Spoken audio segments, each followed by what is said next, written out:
Lone Druid, okay. Yeah, I mean, there's really nothing to deal with the bear out of all of these heroes on Secret, and I feel like that's kind of the situation in which you like to pick Lone Druid right now is just when there's just nothing to deal with it, and it's all of a sudden it's like now there's this thing that has to be answered by Secret in this next pick. Yeah, the thing with Lone Druid is early on, if you don't have a good way to stop the Lone Druid's push once it gets the Malcolm Madison Dessa, you just end up losing so much on the map. And yeah, I think Secret's lineup can kill the bear quite easily once they get some items up on the left and the Dawnbreaker, but before then, you're looking at this Enigma Wraith Pack timing, this Lone Druid hitting just a couple of items and like giving up too much on the map. That is a off-lane silencer, by the way. Oh my god. Oh, it's time. It's time to bring it out. All right. Okay. Cool. Also, Crystal Maiden last pick. Yeah. We saw Crystal Maiden being banned in the first phase. Yeah, I love it. This hero got a lot of love. So the Frostbite's going to be really value against the Lone Druid bear, which we talked about, which is probably why they were looking at it. Also, just the freezing field as a means to fight early on is pretty cool. Like, we talked about how important it is for the silencer to get gone on first. So if disables are used on trying to kill the silencer, your support CM can actually do a lot for you if there's nothing to cancel her freezing field. So I think it's interesting, but I do like LGD's draft more. So do I. Yeah, so do I just think that this Lone Druid can do so much, and they got this Enigma. This Enigma's just been the hero of the last 2 or 3 tournaments. It just seems so broken. It does. It just makes it so easy to group up and play for the objectives that you want. And I really don't feel like Secret are going to stop LGD's timing. Maybe I'm too focused on lanes, but I feel like if you're Silencer against Lone Druid Dazzle, you're pretty sad. Like, that is a tough It sounds very difficult to play this lane. It really does. It really does. All right. Well, it could be that we are missing something completely. Who knows how this first game is going to play itself out? We're going to find out together with Sunspan and Synderen.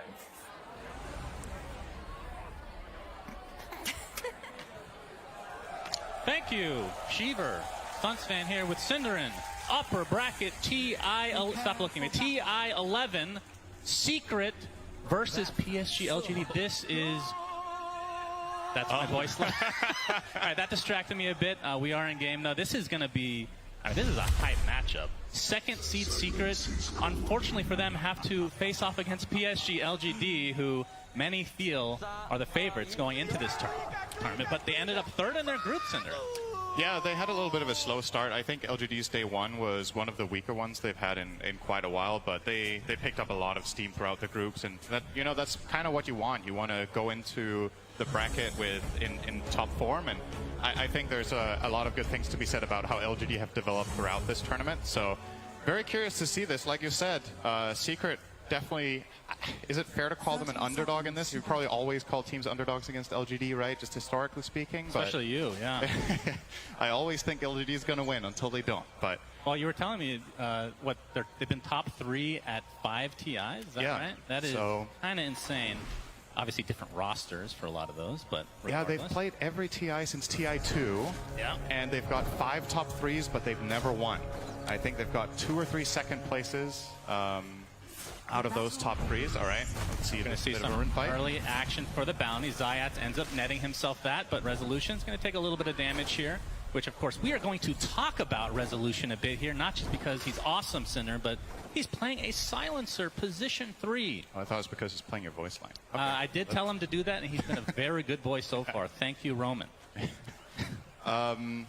Yeah, Silencer offlane, very unusual here from Secret. It is something that I think Puppy's teams historically have been really good at, or how to say it. It's kind of hit or miss sometimes, but he's not afraid of doing uncharacteristic and creative approaches to laning stages to try to solve problems.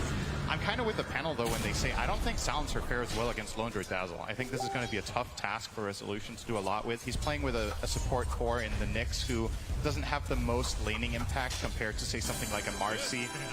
So I think they might have their work cut out for them down here in lane. A little bit of a trade-off here between Nisha and Nothing to Say. I just wanted to wrap up the thing we talked about with LGD's TI attendances, right? Because something that's funny about Secret as well is that they've placed like every position at TI, more or less, in the last 6 years. The only ones that have eluded this roster, I think, are actually second and first place. Last year they got third, the year before they got fourth, and I think they had a 5th, 6th, 7th, 8th. You know, more or less gone up one placement per year. So is this the year that Secret reaches the final? I mean, as you know, I did pick these two teams to end up in the finals, which may be a little awkward since they are facing off so early in the upper bracket, but that doesn't rule it out. Yeah, that's true. I mean, Secret, I think I've locked them in for second place. It's just how it's going to happen. Obviously, Puppey knows more than everybody. But yeah, PSG.LGD obviously very strong, but the groups not as, I mean, they bled a little bit, Cinder. What do you think that is attributed to? Do you think they've been playing so much over the past, like all these tournaments coming up into TI, maybe a lot of research has been done against them? Or is a lot of it like Secret and teams like Liquid that have really gotten this ball rolling because of the last chance qualifiers? Yeah, I think in part certain other teams have really raised their level in the last month and kind of caught up to an extent. But I also think aside from that, LGD have been very creative in their strategies. I think when you play this many different heroes and this many different strategies, some are going to miss. Unless you think back to something like Wings at TI6, where they were just so much better than a lot of other teams that they could run almost any heroes they wanted and just win on raw skill. The competitive field now is just so much closer. So I think if you do run a lot of different strategies, you're not going to hit it every single time. And also, like we said, just a little bit of a slow start in day one, right? I think after day one, they more or less dropped, I think, 1 or 2 games in total. That's fair. That's fair. They just had to warm up a little bit, perhaps.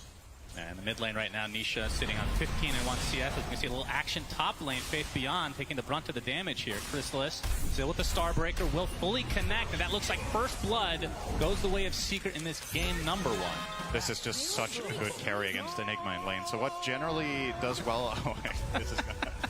I hope we're not going to hear this every time they get a kill. I listened to you enough already. Sorry about that. Why did you have to make that one? Have to try to compete with Slack, you know? Yeah. Good luck with that. Yeah. Splitter Up does connect from Nisha. Nothing to say, in a bit of trouble. Gets off his shield crash, pops the Fairy Fire, will survive. But you can see the CS. I mean, it's pretty even overall. Would you say that this is kind of expected, Lesh versus Pango? Yeah, I think it is ultimately slightly Leshrac favored because you have that range advantage and you're just going to spam out the harass. A lot of what ends up happening in this lane, I think, comes down to whether you can ensure that you get the 4-minute water rune on Pango. He might not even get the chance here. Nisha going back. Okay, that was a little bit too crazy. But he's really trying to bully NTS out of lane here and ensure that he gets the water runes. If there is a rotation coming in now from Puppey, which I think there will be, who's, by the way, in classic Puppey style, jungling minute 3 on his Crystal Maiden. Yep. For value, obviously, Dawnbreaker, one of the best carries in lane against Enigma, so doesn't need too much help. He can kill the Eidolons on his own with his 2 spells. And PSG.LGD will be the ones to ensure both water runes. Actually, a bit surprising that Puppey didn't come down here at all to try to help Nisha out, because I think now the mid lane is more or less going to equalize with the resources that Nothing to Say is going to have coming in now. There is still a bounty rune for Nisha to pick up right now as well, and it did cost them a little bit of rotation. I mean, they're rotating in to help him out, but I mean, like you said, frostbiting those creeps in the jungle. Yummy, yummy for Mr. Puppey. Yep. Closing in on level 3. Probably going to see him skill the Arcane Aura. I'm curious about his build. Puppey, I think, is one of the Crystal Maiden players historically that's been the happiest about maxing out Aura just to try to dominate the side lanes by giving them that extra influx of mana. As there will be the level 3 point. Pretty standard to go 1-1-1. It's going to be telling what he does from here on out, because I think there's also a lot of good things to be said about especially the Crystal Nova in this game. It's a good spell against the Lone Druid. It's a reliable, strong slow. It's good against the Tusk. You know, you want to slow them down so they can't stay on top of targets with Tag Team. But maybe he still rates the Aura higher. All right, gonna see a little bit of a poke down here on bottom. Yeah, Poison Touch slowing a resolution to a crawl. You can see Zayat is coming, but it's going to be too late. So first kill for PSG.LGD so far in this game. I'm actually impressed with how much farm Rezo has here. I think having 21 and 7 here is pretty respectable given the laning matchup that he has. It is a silencer off lane. It is silencer. Very odd. It's very... I think odd is a good word to describe it. We'll return now here to the lane. I think...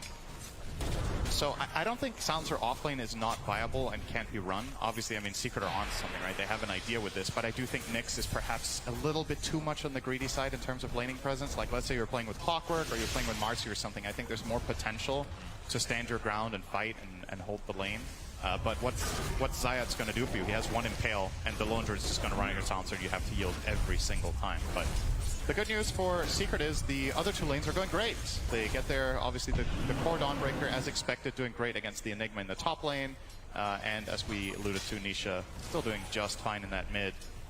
Both level 6 is now picked up in the mid lane. Wonder if we're going to see a potential rotation. I mean, both Crystal Maiden and Nyx have plays against Pango. You have the Frostbite, and you have the 2 stuns on Nyx to set up the Lesh. With that level 6 Pulse Nova could be a potential play. I don't know what the stats are now, but last I heard, Crystal Maiden win rate was approaching 70% with actually a respectable amount of games played. Yep. Oh, why do you think that is? So I haven't looked too much in detail except at which teams play it. 65.9. That is a very high win rate. I think part of it is what teams elect to pick it, right? I think Secret have been running it in multiple games, and they have a great win rate. So obviously that's going to inflate it a little bit. But I also just think CM in general has received some meaningful buffs lately. I think Crystal Nova is a very powerful spell when you get the right talents. And maybe also a little bit about the pacing of the game, right? And teams maybe have a slightly better understanding of what to pair it with as well. You know, in the past, one of Maiden's problems has been getting run over in lane, but you put it with Dawnbreaker carry.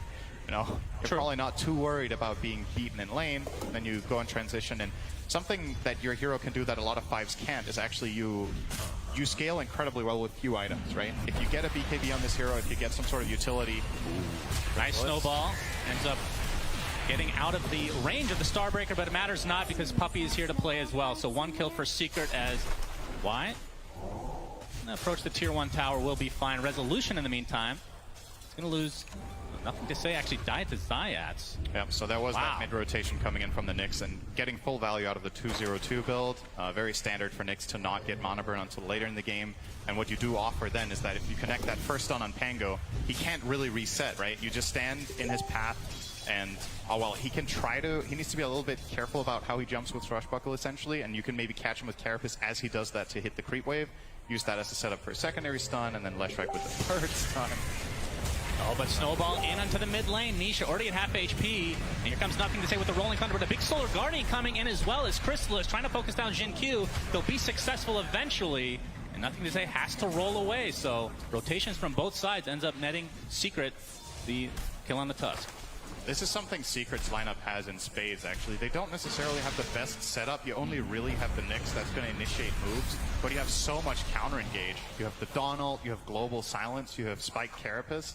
If the enemy team is the one making a move on you, and you have your spells ready, you got to be very wary as LGD about how you initiate moves. And yeah, that was a nice punish there. It will, at the very least for LGD, it will give Faith beyond level 6 and a little bit of space in that top lane. He's happy to finally have a little bit of space away from this Dawn. Secret find Ame. Zayats gets off the Impale, but see the ult coming out from the Lone Druid as Nisha's here with the Pulse Nova. Y gets up a nice poison touch. Nice blocks coming out from Zayat, but the Grave comes out as well. It's Nothing to Say is coming to try to help out his comrade, but he actually does TP out just barely enough HP, and Nisha and company have to hightail away, but Nisha gets blocked in by the Ice Shards. Split Earth only hits on one. You can see Resolution trying to help him out. He actually dodges the Swashbuckle as Jin Q will be one to fall. And now they're going to turn this around to Nothing to Say as well. So it ends up being a 2-for-1 as Secret looked like they were going to lose out on that engagement, but a nice turnaround and a great voice line from Resolution. Perfect timing. I love that movement from Nisha in that moment, by the way. It's one of those situations where Pango has an expectation of, okay, Lesh is going to retreat in this angle. Nisha just ran into them, and he took some of the Swashbuckle damage, but Pango couldn't connect afterwards because he jumped across to the other side, expecting Nisha to be running away. And that means they don't have that damage in the tank to finish him off, and he will in turn just kill off, I believe it was the Tusk, and then, Pango finds himself in a very compromised position as well afterwards. Worth noting, by the way, Resolution is not going global yet. He's level 7. He's 4-1-2 build, so I thought we were going to see the Global Silence as a solution to some of this aggressive movement that LGD can make, but doesn't consider it worth it just yet. Yeah, very interesting. As the runes have been kind of eluding Mr. Nisha for quite a while. He's guessed bottom like 3 times in a row and has not been there, but still, both him and Chrysalis are top net worth at the moment for the entire game. But overall, the game feel like, in terms of the actual, the feel of the game right now, who do you think this favors? Because we have Faith Beyond getting quite a bit of farm now into that triangle. It's kind of hard to say. I feel like a lot of the time when Secret gets to these super late game situations with Dawnbreaker, it falls a little bit flat a lot of the time when they play it as carry. It has its limitations. The level 25 talent, though, is amazing, but you need to get there and get the 2 Starbreaker chargers. with that said, though, they have come off to a pretty good mid-game situation now where because Enigma's... That's Impale into the Solar Guardian. Ame gets off his ult again. Very tanky boy. Remotely close to being enough damage when he gets the true form off. And it might cost Crystal the snowball. Is going to connect. You can see the Lone Druid Bear going pretty ham here, but Puppey's there with the slow. And the hammer coming in now to Jin Q with the help of Resolution. So again, Secret getting the better of this engagement despite being the ones falling back initially in this fight. That was a good time to find that skill up point into Global Silence, preventing the Shallow Grave from coming in with a potential save there onto Xinkyu. And yeah, good movements from Secret so far. I think they're doing a really, really good job at connecting heroes. And wow, would you have a look at the CS right now? Nisha, 10 CS per minute. Ooh, he's got 114 to the only 58 of Pango. So again, the big winner on LGD and all of this is Faith Beyond, who gets the space, but he has a lot of ground to cover. If Secret can keep up this pace, we're looking at a potential kind of formidable mid-game where, yeah, you have this Enigma, you have this team fight, but you know you need to work around Global Silence, you know you need to work around Spike Carapace, and even Solar Guardian. So until you get BKB on Enigma, I feel like Black Hole is kind of a pipe dream. You're not really likely to get off. They will get the top tower, though. Rotation now from Ame will connect on the Lone Druid, get that last hit for his Enigma. And Great Effect maybe is a time for them to try to do something. I think they're just probably end up conceding this tower. Nisha has a haste rune. Nice D-ward there. D-ward as well. And Nisha, let's see if he waits around for that Diabolic Edict cooldown, but you can see nothing to say in Jin Q in the area. Do you want to talk about the Roche potential from each side? Because I feel like PSG.LGD, they have really good Roche fighting in that area, and Secret not nearly as much. Yeah, that's fair, and not just the fighting, also killing Roche himself, right? Yeah, Secret's lineup does a pretty poor job at killing Roche. They don't have meaningful physical damage except Dawn, who is rushing a Deso, which will help, but it's going to be a while before Secret likely do that unless they win a big team fight beforehand, because LGD can relatively easily go and contest the area. Yeah, nothing to say. He gets stunned right out of the gates. They don't even need the Solar Guardian. There's Nisha, and that's the kill with the Split Earth. 4K lead for Secret now. They are absolutely destroying. Starting to run away with it as you see Puppey's ult come out after the Frostbite, and Zayats is here with another Impale Starbreaker to finish off Jin Q. They were late on the grave there from Fly. Kind of uncommon that he doesn't get that off in time. Yeah, Secret are crushing them right now. Just move after move. That's something that this Radiant lineup struggles with. If Pango is not having a good game, there are ways of initiation. What do you have? You have the Tusk, who can maybe set it up. He just reached level 6. The supports of LGD have been massively under-leveled this game. You're finding both of them finding their 6s at like 13 minutes. Compare that to Secrets, right? Zayat is now level 8, Puppey's level 7 and a bit, so way ahead from these early successful moves. And I think it's just too integral for LGD's lineup that Jin Q was able to do some of these rotations correctly, and it just hasn't been the case. He's 1 and 5, hasn't really connected much, hasn't had the best pairings, so could foresee Secret just keep building on this lead as they will be getting more and more map control. And again, you got to pick your fights very wisely as LGD in this game. It's the amount of counter initiation makes it very, very difficult to really pick your. It's kind of like pick your poison, right? You're not going to get a free fight at any point. I think it's. Yep, definitely not at this pace. How long do you need to farm?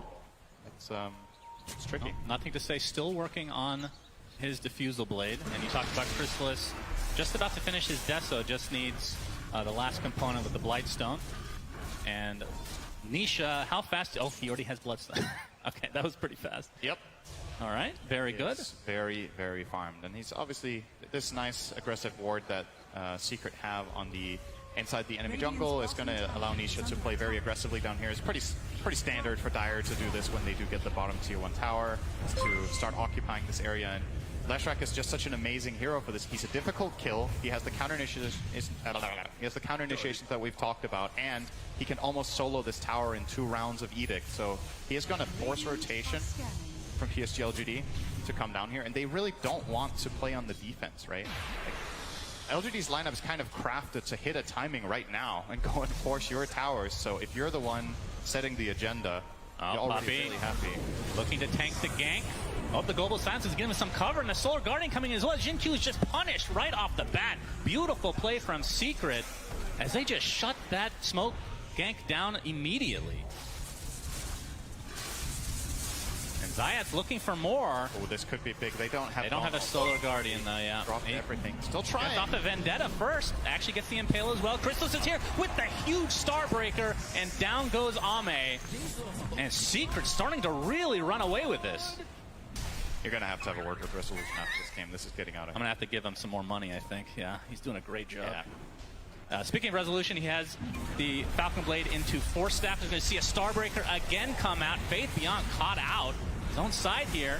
Zayat stuck inside the Ice Shards. Nothing to say. He's going to be blocked up by said Ice Shards. And the Force Staff that we just talked about from Resolution coming into play already. 7K lead for Secret. Things are looking very good for them. And again, I mean, if you have a big enough lead, then taking Roche isn't that hard, considering like you just get a pick off or two and then you can just take it. But I feel like that is the best opportunity for LG to get back into this game.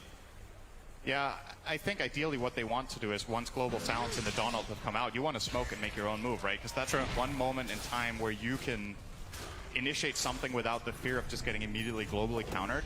But they're not managing to do that right now. They have about 30 seconds to go if they did want to make a rotation, but Secret are very firmly planted in the bottom half of the map while LGD are in the top, so they're not going to find anything, and that just means that come minute 18, Secret are just ready to rock and roll again. And it's hard to see the path for LGD to initiate fights, so maybe you just need to, again, slow things down, farm it up. But what's the exact timing you're playing for? So your Lone Druid has Maelstrom and he's going towards the Mjolnir. Your Enigma is not going BKB because he's going to be scared about Global the whole game and maybe he will just never get to use Black Hole, more or less. So he's going for the Greaves. All right, they're going to try and turn this into a Roche. I kind of like this. I think maybe if they did this a little bit earlier, this would have been a higher impact play because actually the Global and the Donald are now online again. So might have missed the timing if Secret find this opportunity to get in there with Zayat. Yep, Roche going down slowly. Wraith packed inside. His Nisha seems to have a decent idea that this is happening. He's just going to walk right in with the Split Art. Gets off the Pulse Nova and the Bloodstone ahead of him. The Solar Guardian on the outskirts. His Zayats get stunned, but nothing to say. Already gets off his Rolling Thunder, but a huge Starbreaker. Crystallis deletes Faith Beyond. Jin-Q starting to get quite low as Puppy's the first to fall for Secret, so it's a 1-for-1. He's going to buy back into the game, though. Double kill from Crystallis coming out as well. And Nisha pretty much out of mana, but it's just enough to take out Ame. And now Y and company from LGD have to get the hell out of here as Secret will likely get the Roche. Yeah, maybe Secret kind of let them do that. Thanks for the damage. Do the hard work for us. You know, we can't really kill Roche ourselves that quickly, so if you guys would please get him to a quarter health, we'll just show up with our spells and clean you out. They didn't even use Global. Like, Rezo actually doesn't have the mana for it right now. It was not necessary in that fight. They had a Donald, which was okay to connect on the side. We're going to see the replay here, so I love the way Secret approached this fight by sending in Leshrac first. He knows he has so much defensive cover plus the Bloodstone that he's not worried. And they find this connection on the left-hand side. This pretty much ends the fight. They kill off the Enigma with the Nyx as well as the Dawnbreaker ult. Connect that. And Ame, sure, you find the Crystal Maiden in the middle of that fight, but you're in the middle of the fight against Lesh, and you're not getting out of there afterwards. So easy cleanup for Secret. And man, going into the series today, I was not expecting that any game would be this one-sided as this is looking right now.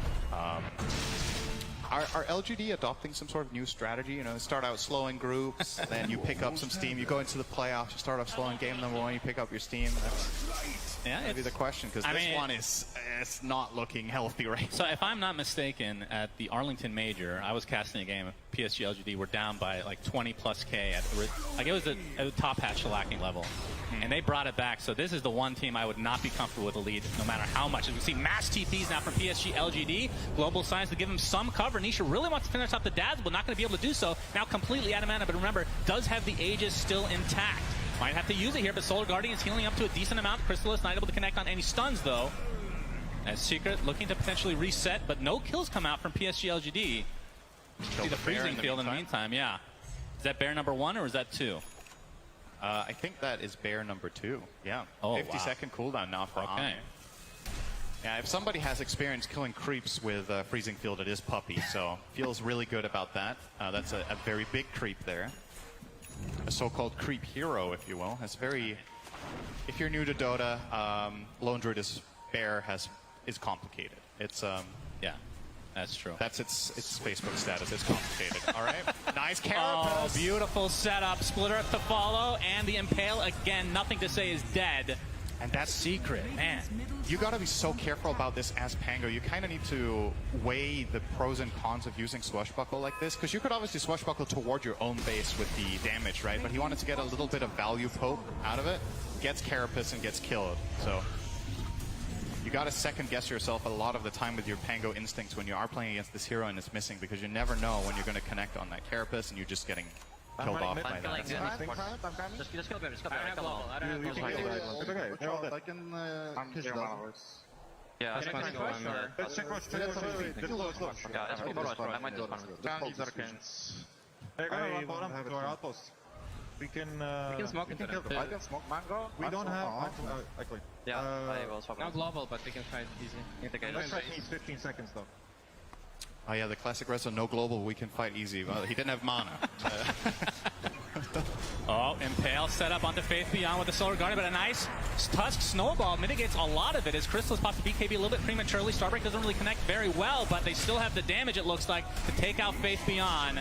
And Jin-Q is next on the list. So despite the secret initiation not going as planned, I mean, with this kind of a lead, it doesn't really matter sometimes. It's just such a strong position for their lineup to play on this high ground, right? And you're seeing, again, Faith Beyond. He's just holding Black Hole. He can't use it. So the impact of this hero very, very minimal so far in this game, considering what we've seen from Enigma earlier in the tournament. Secret seems to have a very good understanding of how to solve it. And this looks like Y will also finding a quick way back to base. Has Grave. Yeah, okay. He kind of juked them by running in a line. Sometimes it's the hardest path to follow. Okay. That is really impressive that he found a way out of that. On the other side of the map, though, Jin-Q gets off the initiation. Already has his shard as Zayats gets off the Impale, as Nisha has to walk his way around, but looks like Jin-Q is likely to fall. He's getting healed up, though. And still the Aegis in line for Nisha, so he is not scared. Eventually, Jin-Q goes down, and there's the stun follow-up. And Nisha, they're looking for the bear. That's all the damage that Ame has. I mean, to get Lightning Storm down, he's just going to continue on now. They're looking for a full team wipe potentially. Global Silence is there. Nisha just hedging his bets. GG is called. And Secret completely stomped game number 1. Not what we were expecting, but Secret off to an amazing start. Yeah, that was not even remotely close. Just absolutely crushed them start to finish. The lanes went well. I think the double counter to the Enigma really caused a lot of problems for LGD. I mean, it's easy to say, right, because he never cast Black Hole. It's pretty rare that you see a game with Enigma not using ulti a single time. Yeah. But you got to look at it from his perspective. He's playing into some super hard counters. They let the Silencer through to second phase. Secret more than happy to pick that up and just put on a clinic in this game. Everything went exceptionally well. Nisha got the fast Bloodstone like you talked about. He gets the Aegis and they just get the job done. Like, he runs in, what's killing him? They have no healing reduction. He puts on the Bloodstone, goes to town, hits a lot of units with Pulse Nova, and just kills them out of everything. The LGD kind of, I mean, I was going to say on the ropes. Technically on the ropes would be lower bracket. They obviously would still have another life if they were able to, if they were going to lose a second game in the series. But, I mean, this was beyond any of our understanding, I feel like, or our predictions, especially yours. Because you always pick LGD to win, and they always lose somehow. That is just not true. I mean, they win a lot of the time, but I mean, they do lose sometimes. Technically, you're right, actually. Yeah, that is, it is important to be technically correct, as we both know. That is correct. But I mean, going into game 2, what do you think? What does LGD need to do? Was this a draft thing? Was this a laning stage thing? I think part of it was definitely the draft. I think they had some problems with how the lanes went, so I think that's where you want to start, and then go from there, build yourself a game so that you can be competitive in the mid game. All right, well, with that, let's see what the panel has to say, and we'll see if Jenkins has gotten a haircut in the last 10 minutes. He did not get a haircut in the last 10 minutes. And to be honest, didn't have time for it. We're watching Dota. Come on, we want to listen to your beautiful voices the whole time, not miss a single second. And that was tough to do because blink and you miss it. This game was very fast here, joined by Effie Lacoste and, of course, Jenkins, indeed, still with his long hair. Jenkins, breaking this game down, it went a little bit different than what you were expecting. Jenkins. Jenkins. I will say I'm very surprised that Suns fan was the one casting that. He didn't say what level of shellacking that was, because that was a very high tier shellacking. Obviously, with him being the leader of the council, I can't say it was definitely Gaben level shellacking. And LGD, nonetheless, like, that's insane. Nobody expected this. Nobody. Not a game that is that decisive. I'm still kind of shocked. That went completely the opposite of what I thought would happen. We were completely wrong. The Lone Druid looked That's like why we're it did here. nothing. The silencer actually had a great time. The Dazzle felt countered also by the silencer, not just the Enigma. And Enigma never really found his entry point into the game.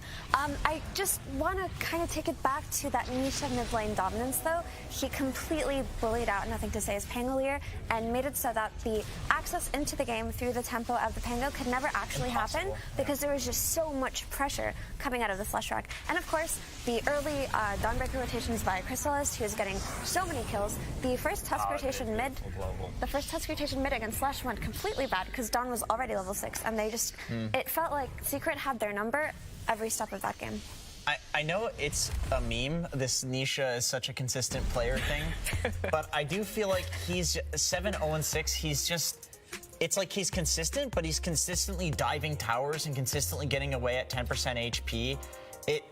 The guy's a monster. He knows that he has the back of his team with either like Crystallis backing him up, the Global Silence, Nyx Assassin with the Carapace. I mean, we thought this game's gonna go in a different way, but yeah, they completely shut down Enigma. One of the few times where you see like Fate Beyond being completely mitigated. Like he couldn't do anything. I don't think we've seen a single black hole. Sometimes we don't see a black hole where there's like the threat of the black hole is stronger than he's actually using the black hole. Yeah. But this time around, playing against the Silencer as well, very difficult game. Like Nothing to Say. I feel like he needed to be that guy that is gonna step up for his team in this one, because like. Sure, Dazzle is a position 5, doesn't move around the map that easily. But as you said, Jenkins, he got completely dominated by Nisha. Based on that performance, I don't think LGD can go for these Pangos versus Lush Rocks, right? They have to go for some hero that can self-sustain and just not get kicked out of a lane if they're going to win the game. At least if they're going to play something like Alone Druid from the safe lane. So there's going to be a lot of revision, but I still have faith that we're going to have a good series here today, and it's not going to be a 2-0. Well, it's going to be a very important mid-series moment for them to get the speed that they need to force out that third game. And while we are taking that moment, we're also going to have a moment with Slacks and Casey. Back to you. And while we are taking that moment, we're also going to have a moment with Slacks and Casey. Hello, thank you so much, Shivers. Casey, one of the greatest things about Dota, about the International, is one of my favorite things in general. It is content, and it is the short film contest. We have a very special opportunity here to show you some of the finalists. Now, you watch these, right, Casey? You enjoy all the different short films out there, all the different Dota content, right? Yeah. Well, we have 3 of the best ones coming up here. We have one that was hand-drawn in anime style. We have a live-action one, and we have one made with some source filmmaker and other stuff. So the Dota community gets so creative with these things. I'm sorry I'm monologuing, but we got a chance. So go ahead, Casey, if you can, please take a break from that LGD game, wash your face a little bit, take a breather, and get ready to watch some short films. Let's take a look.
Spears.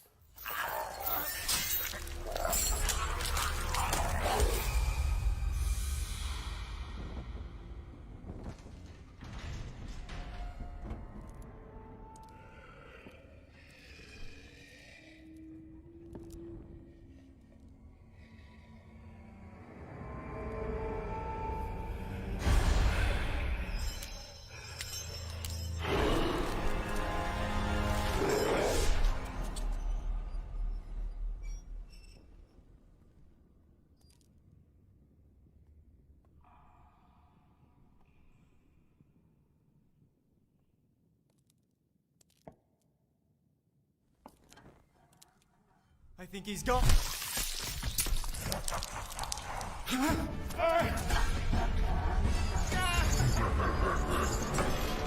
Your life is mine. Oh, they're all so good. That was insane. That was insane. That's mad. I mean, you said how everybody's so talented. We saw the first one.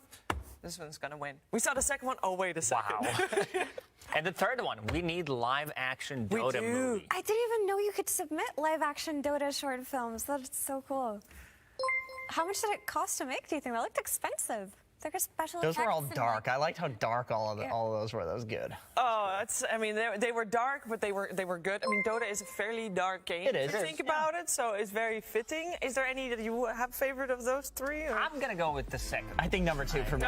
Number two was good. For me, the third one, because I haven't seen someone submit a live action. Are we gonna expect an Effie live action short film next year? I have no talent. It's okay. How about you, Jenkins? I'll be the one that says that's not true. Thanks, Jenkins. Nobody's I appreciate you. You guys just said nothing. I was like, oh, surely Shiver's gonna. No, that's not true. Yeah, let that thing happen. How do I tell her that I agree? No. She said it. Speaking of talent, there's a lot of it on the main stage of the playoffs here for the International Team Secret. One game up against PSG.LGD in this upper bracket match. And they did it very fast, very convincingly. We know the PSG.LGD is a very veteran team. They also know how to come back from a loss. Where do you start when you have those 10 minutes between game end and game start? Where do you start by saying, okay, here's where we went wrong, when a game went like that across? I mean, PSG.LGD, most of the time they're on the winning side. I mean, if you look at this score, GNQ from the previous game, 1-9-0, something that does not happen. But this is also a team that can shake it off, completely go with a different draft, go change the bans as well, leave the heroes in the pool. A team that can adapt so quickly, and like they're a team that has variety of the heroes that they play. If you check like their Dota stats, whatever, it just shows like Ame playing like 10, 12, 13 different heroes, and it like you know that they can play whatever it's needed at the time. We saw it in True Sight how they shake things off. There's a lot of Zhao 8 accepting the blame on himself, being like, hey guys, like I screwed this thing up in the draft, like we'll just go in and do this next time. Also, you know, Jin-Q, and we saw during True Sight, he was like, I feel like I can't do anything on the IO. Like they make these calls where it's like, this was a core problem in this series, in this game. We don't know if this is a core problem with the team, but we're not ready to do it like this again. Let's change this one thing and go into the next game. I really do truly believe in their ability to reset. I think everybody does, given True Sight, of course.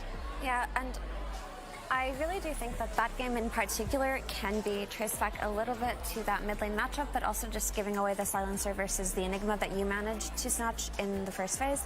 I also do think that the Chen and Enchantress first phase bans were a bit overkill, right? You can absolutely ban out that Chen because it is a contested hero between both of these teams, but the Chen and the Enchantress is kind of giving a little bit too much respect to a playstyle that is not overpowered right now. That's very true. And it's probably where we're going to see something being changed up, because a couple of different bans here and there will shake things up completely. Of course, also pick order will be changed slightly. So maybe, you know, the Enigma was picked up. Yes, it was not that successful, and we were expecting the Silencer to be banned before that already. But perhaps this time around, we'll just not let us get through altogether. Or maybe in the hands of Team Secret, in which case I think they will want to ban out the silencer as well. I think there's a lot of people here wanting to get That's the classic. Game That's 3.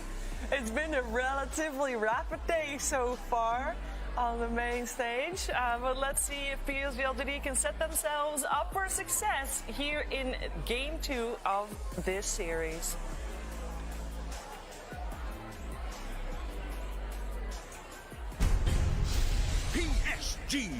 PSG.LGD versus Team Secret. Game 2. So draft is upon us, and that means we are going to talk more about the heroes that will be picked or banned in the next coming 10 minutes, because that's where a coach will go to look at, okay, if Zawade says, it's my fault, I messed up, it's because of the draft, and that's easily fixed. Although I do need to take us a little bit back to after the draft was done, where my panel, you guys thought PSG.LGD won the draft. We really did, and it went absolutely the opposite of what we thought. But also, I think it's doing a disservice to Secret to credit that win to only the draft. I think they played really well. Totally agree. They were able to back each other up. I think Crystal has also absolutely stepped up that game, not just Nisha. And it's really interesting how Secret can play a style where they also have the backup carry in Resolution, right? Yeah. The only lane that went badly for Secret last game was the Silencer lane. And because they were able to just play as a unit of 4 post minute 8 or something like that, Silencer was just sitting in that bottom lane farming away. And it's just really interesting that this team, even though they're such a new roster, are so flexible in how they can play around each other. Yeah, being able to flex the silencer to off lane means that they can very comfortably first phase it and just flex it and pick other supports if those supports seem to be good in the draft. And yeah, it's strong. It's strong. The question is, are they willing to give away Marcy to Team Secret? Because last time they did ban Chen and Enchantress. FEU said it was a bit of an overkill. I mean, also thinking about it, why one of the better Enchantress players out there? So I think Marcy just could make a lot more things difficult for PSG.LGD if they leave Marcy in the pool. One thing with Resolution as an offlaner is that he can be thrown into like bad lanes, and I feel like he's pretty good at identifying that all he needs to do is like not feed. And then the rest of Secret does well enough that he can catch up. Like Effie was saying, like after the laning stage on Silencer, he just sat in lane and like free farm, even though the lane was quite difficult for him. And no matter what hero he's thrown on, it seems like he's able to do that. Even when he like played other roles, he was able to recover always. He's a very stable player. So they give away Marcy, and their second ban goes out to the Bat Rider. We've seen it pop up a couple of times, but first phase ban is not that usual. What could that say about the rest of the draft? It doesn't even have a good win rate. The last time I checked, it was That's near 17% last time I checked. It is not the best of heroes right now, so I honestly don't know where they're going with this. I'm just going to have to wait and see. LGD do try to be a little bit more experimental with their drafts when they can, but I don't think Game 2 of the Upper Bracket Series is when you want to do this. We see these the Frosty Heroes get more and more priority. The Lich first pick for PSG.LGD. They paired up with the Tiny. Now I can kind of understand the Bat ban to a large degree, just because like obviously like, Nisha does play it. He has been playing it. But against the Frost Shield, Bat Rider just doesn't care. Lich does nothing to Bat. And Bat has one of the highest win rates in the game versus Tiny. I think he's like the second highest win rate next to TB, because you do overwhelming magical damage. Tiny gets a BKB, sure, but you play long fights with Bat Rider.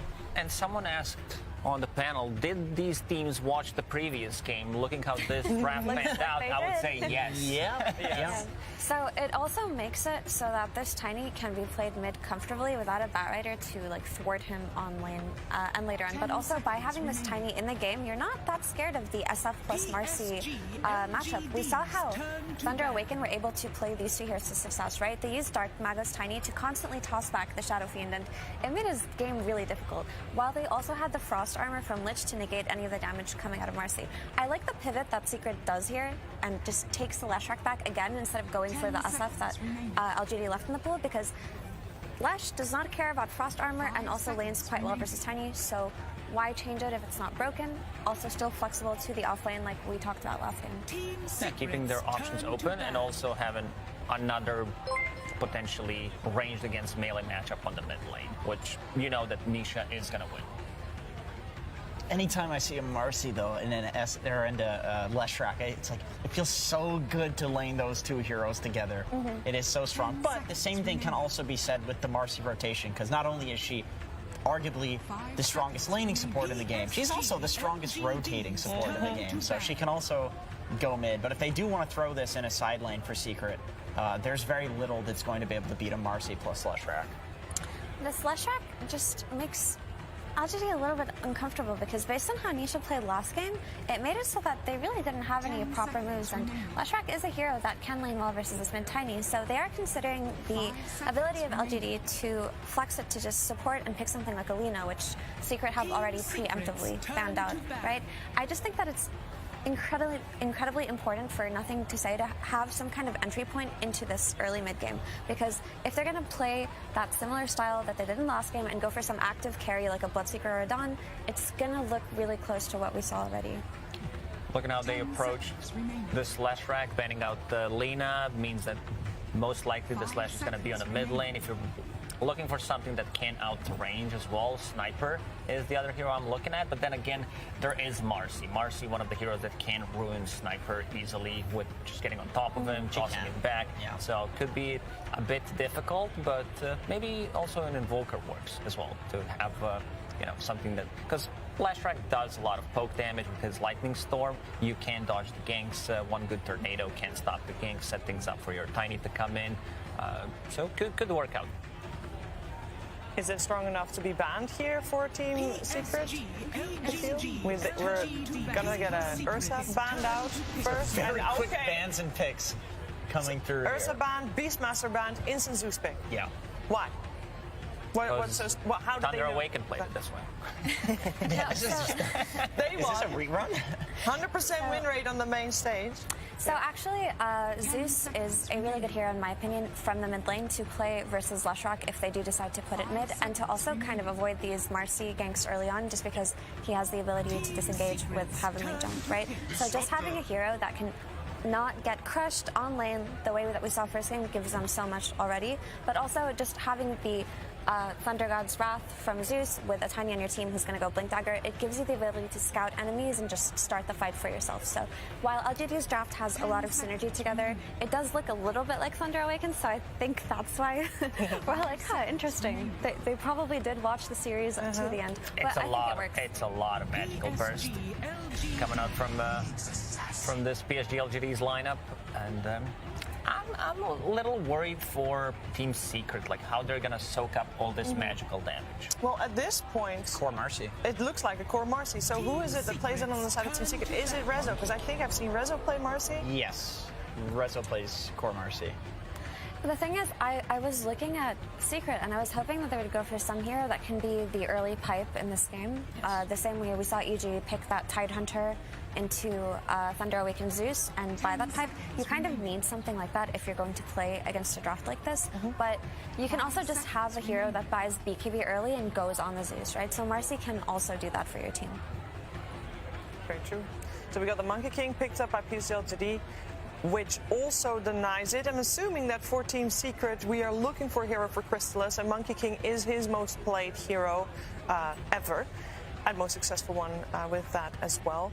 What heroes are still left in the pool for him? Bloodseeker and Razor obviously come to mind. Morphling is too, but Morphling against Zeus means you can never morph low. He can just Thunder God's Wrath you. He did play Slardar. He did. In one game. Okay, so I think that LGD have only played Monkey King once. Am I wrong? Do you have the stats? But when they did play it, it was their carry pick.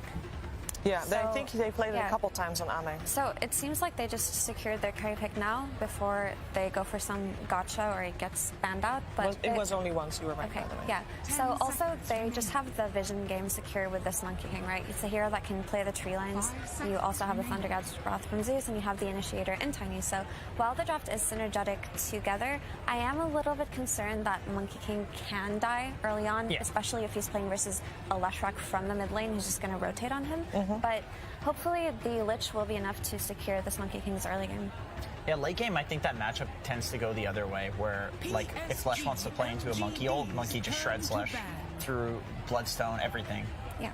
But early game, yeah, it's like, armor for what, right? You know, Leshrac does pure damage, magic damage. Pretty much, but once you get that BKB or Diffuse of Later Echo Saver, whatever it is that you want to do, you can Just fight fully into drain this him, Leshrac. yeah. You can also just eat this Disruptor, it's food, once you get a BKB as Monkey King, and then you can ignore the Nyx for the duration of it. I think PSG.LGD lacks a little bit of tower damage because like Zeus, Lich, Tiny 4, they don't deal as much. So, and they also need to pick it blindly. So something that Fate Beyond does love to play, especially when paired up with this position for Tiny, is Death Prophet, where you know it deals damage. Picking it blindly, it's still a strong lane, and yeah. Look at the bans, Bloodseeker, Razor. These are Crystal's most played heroes, and they're going to get rid of that. I really like the idea of Death Prophet because I feel like Death Prophet heals through the Disruptor, harass in lane. It's a hero that really likes heroes that play into you. Lesh likes to run into you. Marcy jumps on you, and you can just siphon these heroes, and they die to the ghosts. That'd be a really solid pick. I can't believe Brood's made it through this far. Yeah. First phase ban, both games in the previous series. Yeah. So this is very likely Crystallis's hero, which a lot of his heroes are banned out right now. So what is still in? You mentioned the Slardar earlier. Lifestealer, which is not banned. so great. Oh, it's banned? Banned as well. There's still Shadow. Viper? Morphling as well, potentially. Yeah. Well, there's quite a few options left into the pool then. Morph feels rough against Tiny Burst and Zeus, who can ult you when you're low HP. I mean, it actually would be a good Viper game, but last time they picked the Viper, it was when they had, I think it was like Sniper Mid or something like that. So it's more of a, I guess Lesh it can carry the game to a large degree, so maybe you can still go for it. They go for the Dons. The Don. It's a repeat of game 1. Yeah, so this Dawnbreaker, while it doesn't necessarily have the best core-to-core matchup versus the Monkey King, it can just give them that like lane security, right? It's a strong laner. It can also help the Leshrac early on, like we saw last game versus rotations, and it's a stable pick. It's also one of Crystal's comfort heroes, so maybe they didn't want to stray too far here. Yeah, because he had a really good game. Like he didn't die a single time on this Dawnbreaker, and again, combination with the Nyx Assassin to be able to follow it up, scout things out. Pretty much all of these heroes died. If you find them with the Nyx Assassin, they're very low HP heroes like Zeus, Monkey, Lich. Tiny not as much, but still you do have enough stun, you do have enough burst damage to bring them down. Yeah, but especially the Zeus, right? You can set up for these kills now on the Zeus with like a Carapace into one of his nukes while he's farming, and then you just have this Dawnbreaker follow-up stun. I do think the stuns exactly overlap each other, so there shouldn't be a space for the Zeus to get away from ganks like that early on. Yeah, and the Death Prophet, as called, comes out here for Faith Beyond. Yeah, I mean, they needed some kind of tower damage to be able to put the pressure on the map. Even if you have kills, sometimes it's very difficult to close out the game. Like, if they didn't have tower damage from the off lane, they would really struggle killing tier 2 towers because it just gets very difficult. I think PSG.LGD, they made the adjustments that was needed. And yeah, I'm going to put even more faith in them this time around. So congratulations, Team Secret. No, I do think their draft looks better. They have a means to fight back.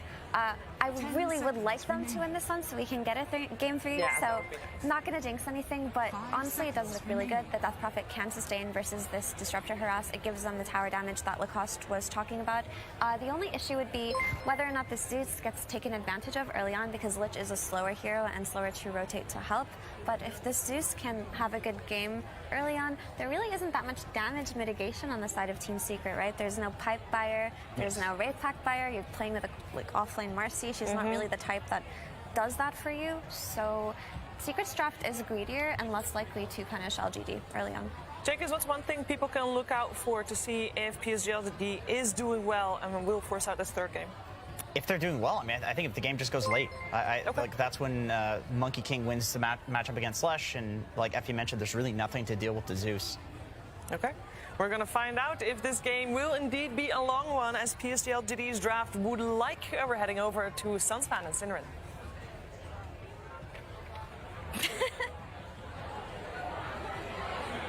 Thank you, and welcome to game number 2 between Secret and PSG.LGD.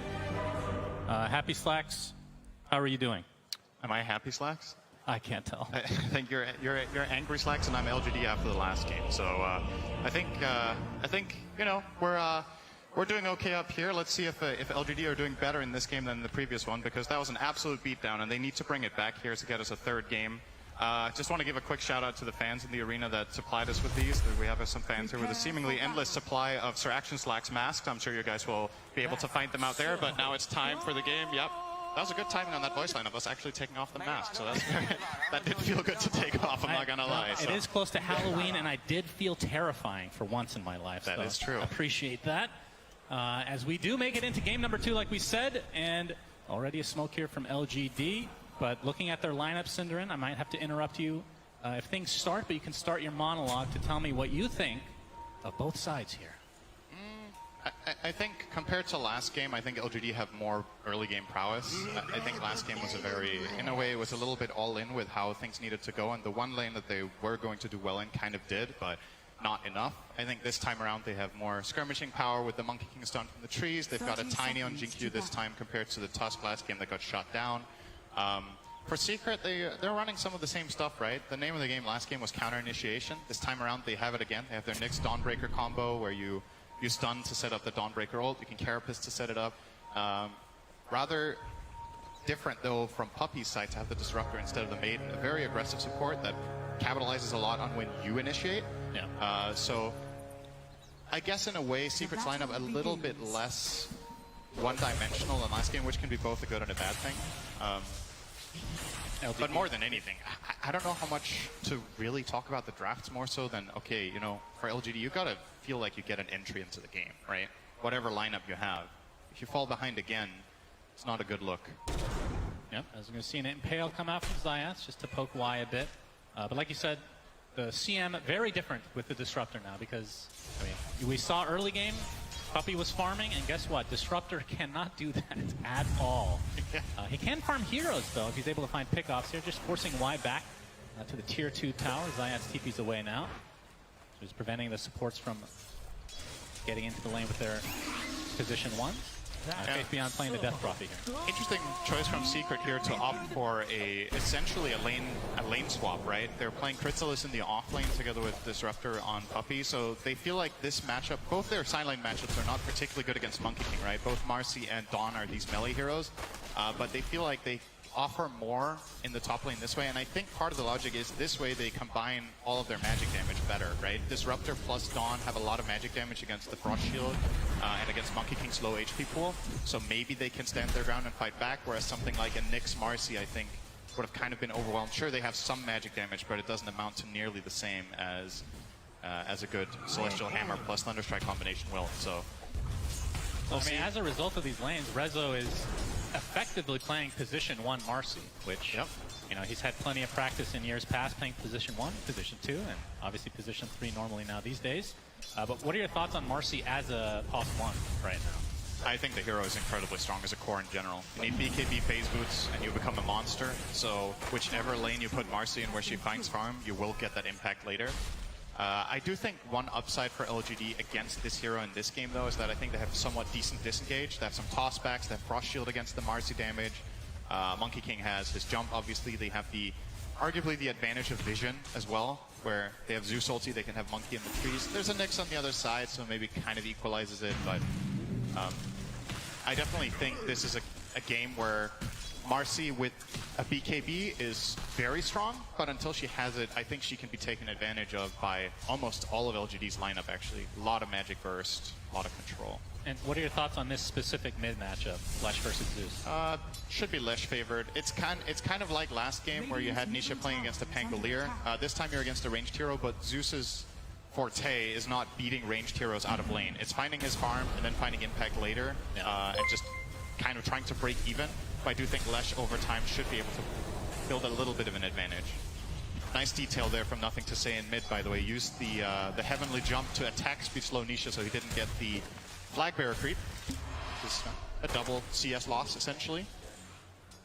Rezo getting forced out of lane temporarily here. 8-6 start for him, so not the best. Not the best, but we'll see if that changes here. Jin-Q has been applying a lot of pressure. Obviously, Faith Beyond on the death prep, like we talked about. A hero that, I mean, not too long ago was changed, so Spirit Siphon is not percentage-based damage, so it won't scale as well, but as a result, it's a lot of times stronger early game. It is a fixed amount. So powerful around the... I think in many ways DP is one of the strongest heroes in Dota when it hits level 7. If it has 4 in Spirit Siphon and has an okay matchup, you see these clips where DPs just win 1v3s because the enemy team doesn't have healing reduction or don't have good chain stuns or kite ability to get away. A hero like Marcy is relatively safe in that regard, that she does have the rebound to get away, but you still got to be a little bit wary when Jin-Q hits level 3 because you could get tossed too far away to rebound, and then you can get avalanched in that position. But Rezo set up there from Zayas to start things out. Sidekick is there as well, but the Spirit Siphon from Faith Beyond is going to force Resolution back for the time being and connect back into the lane. But you can see the CS from all the lanes. This is very LGD favored. Mid lane is kind of a wash, but the other two very LGD favored, like I said. So how important is that for Secret, for LGD to get off to this good start in the laning stage? I mean, it's huge, especially I think that one of the biggest differences between this game and the last is just polar opposite game for Crystallis, right? Last game he got to play Dawnbreaker against Enigma, which is just, you just coasting to a free lane. Yeah. This one, you have one of your worst matchups, which, again, kind of interesting that Secret opt for this, right? I think not only did they put Dawnbreaker against Monkey King, didn't they also pick it into Monkey, or what was the pick order? I feel like it was kind of, there was something about that draft that was a little bit surprising with the order. What would have been so bad about Marcy in this lane? Because she has a way to get away from... She does have a way to get away as well. Yeah. Oh. Glimpse back, Starbreaker, but a lot of it's mitigated thanks to the Frost Shield coming out from Y. And not gonna, I was going to say it's not going to lead to kill, but that is more damage than I thought. First Blood ends up going to Puppey. Yeah. So Secret, despite losing in the CS and the outer lanes, able to get First Blood. A nice double stun from Zayas, but the Avalanche is going to keep him in place. Spirit Siphon, and the tree toss is there. Jin-Q gets credit for it. Yeah, I think the mindset for Secret in this bottom lane should just be we can't kill, and we shouldn't go for aggressive moves, because I think the punish is just too strong, right? Even Rezo with a running sidekick on both of them, Faith Beyond is going to overpower them with Spirit Siphon. They just don't have the tools to manage that until you have maybe level 6 on Marcy. Perhaps there's an opportunity to find a kill there. But yeah, the top lane, nice kill from Secret. I'm a little bit surprised that Ame didn't get more involved in trying to save his Lich, but I think he had creeps in the tower that he was prioritizing, and maybe the communication was Y saying, I'm fine, don't worry. Speaking of Y, take some heavy damage here, but here comes the pounce from Ame. Crystallis. It's going to be another Jingu stack coming out for Ame. Puppey basically out of mana right now. Stuns. Yeah, but the Starbreaker coming out. It does connect onto the Lich, but the Thunder God's Wrath finishes off 2 heroes. So Nothing to Say, despite being kind of a wash in the mid lane, now has 2 kills to his name. Yeah, and that's going to put him at the advantage, not just breaking even now with Lesh, but will be pulling ahead on that network. So 500 gold advantage for him there. Had the Arcane Rune as well for that Thunder God. So it feels really good to use. It's a relatively long cooldown on level 1, but nice jump there. No Carapace. Yeah. From Zayas. Maybe wasn't expecting the jump to come that early from NTS, but yeah, I dare say already that the conditions LGD have in this game are going to make it a closer game than the last one. Like, this is already so much better when you consider how their lineup is going to fare in the next stages of this game. And I think the challenge here for Secret is going to be bringing Nisha into the game. I think he's the key to unlocking the game for them. He has a lot of magic damage against the Frost Shield. He's one of the heroes that can kill Monkey King right now, which, as we've established, there are 2 side lane melee cores don't do the best job at. But the way you bring the Lesh into the game here is usually through the Nyx, but he's level 2. We're 7 minutes in. Zayas is having a totally different game than the first one. Really suffering down here. They're obviously going to use that to give Rezo the priority of finding a fast 6, and now he's going to leech some XP off of Nisha climbing that stack in the jungle, but it's a long ways away. I think Zayas has to take a lane away now from Nisha for a while to give himself a game. It is really important that you don't fall into that trap of supports, which I think kind of happened to LGD in the last game, where you're like, you know, you can't just give your cores everything. The supports need to be unlocked find purpose in the game. So now Zayat is back bottom. Rezo trying to farm these creeps up, but Avalanche is there. Toss back into the Exorcism from Faith Beyond, but the rebound global range as usual. And Marcy is A-okay, to say the least. No Sinister Gaze there, I believe, from Y. That is true. I think he wanted to use it a little bit later. Didn't expect Marcy to be in range for the jump on the Nyx there. So I think it is one of those moments where you need to time it perfectly, because if you use it instantly, I don't think you have enough damage for Rezo anyway, so you needed to use it delayed. Secret are trying to fight into this Exo. It's going to be running out relatively soon, so I'm trying to time that perfectly. Rezo's going to show himself, though. Fortification was already popped as Jin Q. Oh, they do get the D word one way or the other, but it will be a deny. As you can see, oh, nothing to say, taking a lot of damage. Actually, the Heavenly jump on the other side, and he's just dead to Nisha. Big kill for Secret as now they try to pursue. That was a rebound into a toss, which helps the unleash a little bit here. Impale's going to connect down to one, but now Resolution has to be a little bit careful. Gets off the dispose, and there's the Sinister Gaze you were talking about from Y. They do find the kill on the support, but Resolution falls in the end. And her split art's just a millimeter off. And Nisha trying to find some more value here. Millimeter, not inch. All right, Zinku's. Well, it was a millimeter. Inch is bigger than a millimeter. I don't know if you know that, Cinderin. Oh, you don't know what a millimeter is. Trivia time for you as Chrysalis hammers to the low ground. Looks like he's fine. Yeah. That was a sick toss from ZQ, by the way. During, I think it was mid-air. It was mid-rebound, so he didn't get stunned. And actually made a pretty big difference there that he finds that toss to salvage that situation somewhat. But yeah, huge play from Nisha there. The rotation, finding the Zeus solo kill, finding the regen rune and converting that into additional kill with bot has essentially equalized the game now and put himself in the driver's seat, which, you know, if you're a Secret fan, you might not find this net worth split too healthy. The Lesh way at the top of the board, but then you got to look quite far down to find the next hero for the team you're cheering for. But if you do have one hero far away of the field in this game, we have the Impale. Nice setup from Resolution as well. Chrysalis with a Solar Guardian. Faith Beyond is deleted. Big kill. Nice pick off, and they've obviously practiced this combo a lot. Yep.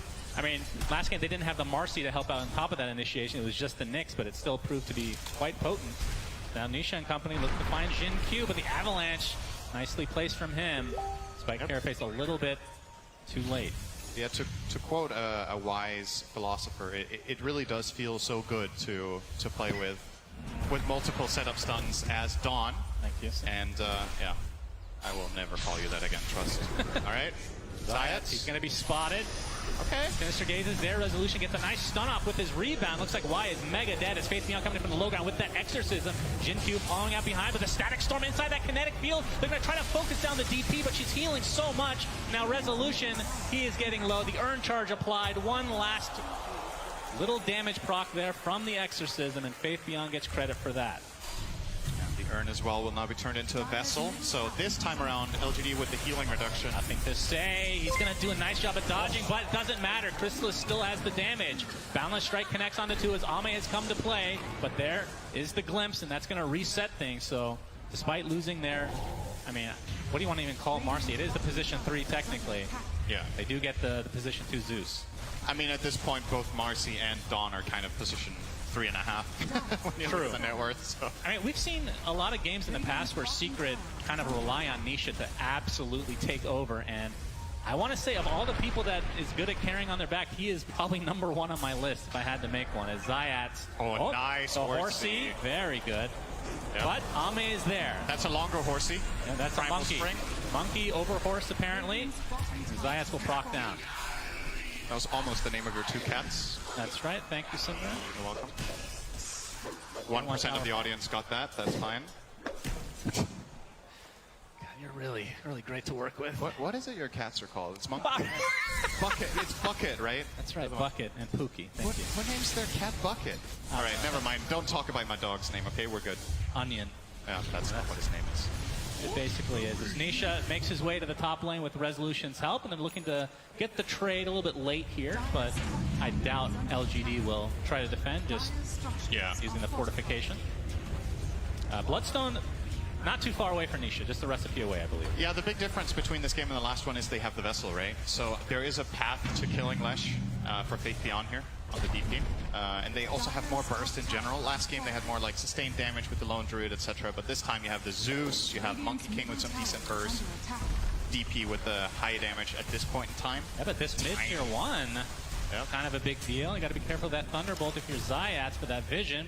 Sentry there as well. They're going to spot him. They're going to try to burst him down. Thunder God's Wrath is there as well. Looks like Puppey's going to survive his Solar Guardian coming in now. They're going to focus all their efforts onto this Lich, and the Zeus dies as well, so nothing to say takes a fall. This is going to be a third kill in this engagement, all for Secret, and even a buyback coming out.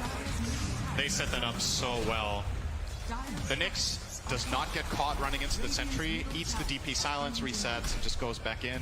And again, I think in this game, nothing to say with the 3 deaths on Zeus. It's just getting caught a bit too much. Secret with a big trade there. Sure, you lose your mid tower, but you take one right back. You find 3 kills and a buyback out of the Lich. So that's huge, and LGD... I will say, this time around, Secret's Roche lineup is far better in terms of just taking it. Yeah, Marcy is very good at it. Yeah, Marcy on top of, I mean, we saw the Diabolic, I mean, the same combo, I guess, from last time, but either way, something they can actually not have to rely on LGD to do 3/4 of the damage before taking, if they want. You put the sidekick on Dawnbreaker with Deso, and then you use your ult, and those 2 heroes together can probably kill Roche in like 20 seconds, just the 2 of them. So, definitely spotting much better. some things out here. We have a glimpse. Faith Beyond is out of there. Haystron does spawn as Puppey's going to take the brunt here. Boundless Strike, but he turns into a little pig. A couple more right clicks will do it, so support down for Secret. As LGD looking for more. It's all 5 LGD heroes killing a 5 Disruptor, though. That does not feel that great. And this is one of the strengths that you have as Secret's lineup, is that you can play this Dawnbreaker in a side lane and push out the waves and feel somewhat safe, and obviously connect with your ult when it's available. On the other side, Marcy, also a kind of tricky hero for LGD's heroes to kill, so you need to rotate the right amount of numbers. They will do a big move here once again. This time as 4, though. Trying to not break the smoke onto the Nyx. This would be a huge pick if they found Nisha, but reading this like a book and not getting caught.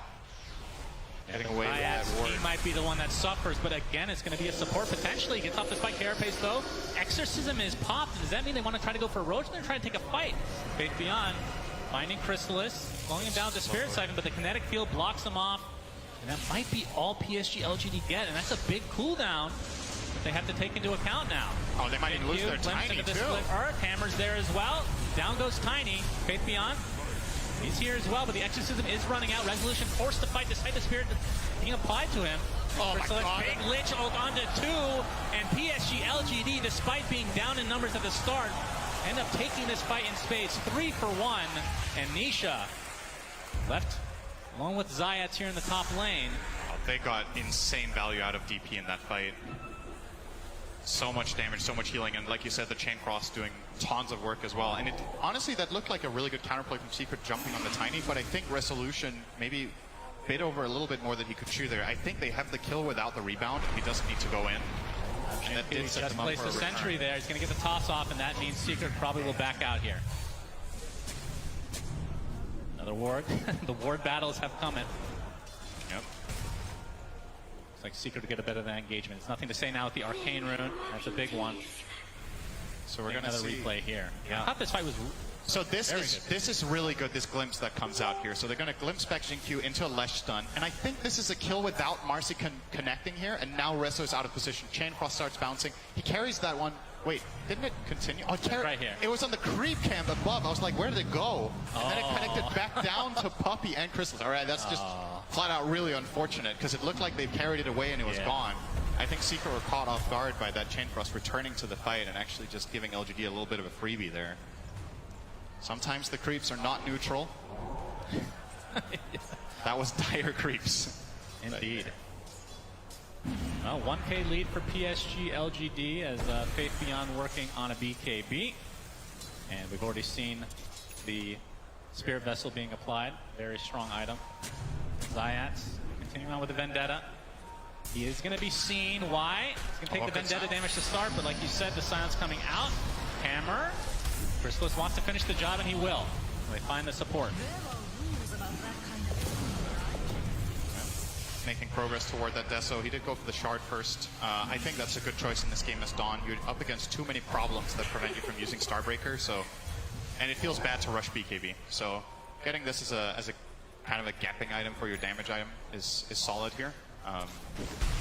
Still have to be very careful when you're out of Starbreaker, though. I think this is, once again, a lineup that LGD are running that are very, very good at punishing melee heroes.